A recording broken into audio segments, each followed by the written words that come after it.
একজন ভবঘুরে পাগল টাইপের মানুষ, যাকে দেখলে কারো মনে হবে না সে একজন সিরিয়াল কিলার।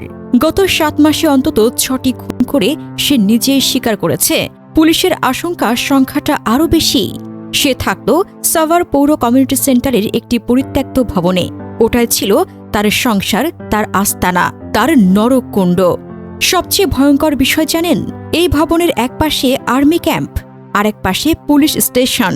তবুও এই একই জায়গায় 7 মাস ধরে একের পর এক মানুষ খুন হলো, পোড়ানো হলো, লাশ গুম হলো, কেউ টেরি পেল না। পুলিশ জানায় সে গভীর রাতে ঘুরে বেড়াত ঢাকা আরিচা মহাসড়ক, পদচারী সেতু, বাসস্ট্যান্ড এলাকায়। যেসব ভবঘুরে নারী পুরুষ রাতে খোলা আকাশের নিচে ঘুমাত, তাদের কাউকে কাউকে ফুসলিয়ে কমিউনিটি সেন্টারে নিয়ে আসত। যারা তার কথায় যেত তারাই আর ফেরত আসত না। জিজ্ঞাসাবাদে সে বলেছে, মানুষ মারতে ভালো লাগে, এটা তার নেশা। পুলিশ বলছে অতিরিক্ত নেশা আর বিকৃত মানসিকতা তাকে এমন নরপিশাচে পরিণত করেছিল।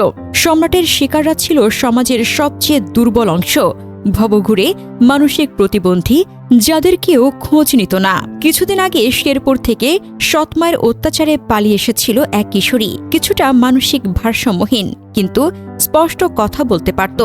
সম্রাটকে ভাই বলে বিশ্বাস করে আশ্রয় চেয়েছিল, শুধু একটু জায়গা। কিন্তু সম্রাট তাকে রেখেছিল শিকার করার জন্য। এক ভিডিওতে দেখা যায় ভাঙা সোফায় ঘুমিয়ে থাকা সে মেয়ে, আর সম্রাটের ভদ্রভাবে বলে, আমি ওকে চিনি না, 3 দিন ধরে এখানে আছে, ওকে টর্চার করতে পারি না, মারতে পারি না। অসহায় মেয়েটা, বাবা মাকে খুঁজে দেওয়া দরকার। কি নির্মম পরিহাস! সেই ভিডিওর একদিন পরে সেই মেয়েটিকে হত্যা করে লাশ পুড়িয়ে ফেলে সম্রাট। পুলিশের জিজ্ঞাসাবাদে সম্রাট স্বীকার করেছে সে ওই কিশোরীসহ 6টি হত্যায় জড়িত। আরও 2 জনকে একই রাতে খুন করে পোড়ানো হয়েছে। ভাবুন সেই দৃশ্য, একটি অসহায় মেয়ে যে সম্রাটকে আপন ভাই বলে ডাকত, তার হাতে নির্মম মৃত্যু। এর আগে সাংবাদিকেরা যখন মেয়েটির সঙ্গে কথা বলেছিল, সে বারবার সম্রাটকে ভাই বলছিল, আর পরের রাতেই সেই ভাই তার জীবন শেষ করে দেয়। পুলিশ বলছে অতিরিক্ত নেশা তার মনকে এতটাই পচিয়ে দিয়েছে যে হত্যাকে সে 34 বা সানডে মানডে ক্লোজ বলে রাখত। সিসিটিভিতে দেখা যায় এক ব্যক্তি নিথর লাশ কাঁধে করে নিয়ে যাচ্ছে, হাত এদিকে ওদিকে দুলছে।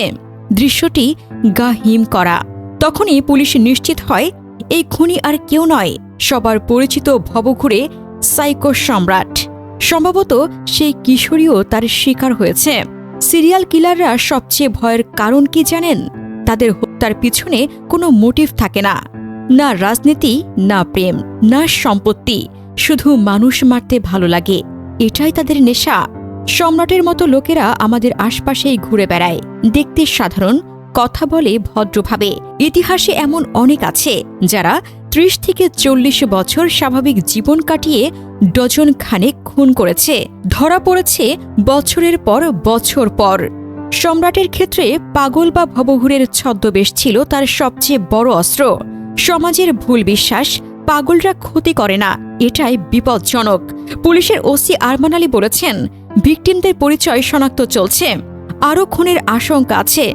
ভাবুন তো, এই সম্রাটের মতো কতজন লুকিয়ে আছে আমাদের সমাজে, যারা অসহায়দের শিকার করে আনন্দ পায়।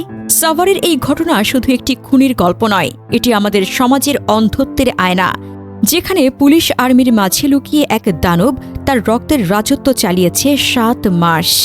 এখন প্রশ্ন, আর কত লাশ পড়লে আমরা সতর্ক হব? সম্রাট ধরা পড়েছে, কিন্তু তার মতো অন্ধকারের ছায়াগুলো এখনো ঘুরে বেড়াচ্ছে আপনার আমার চারপাশে।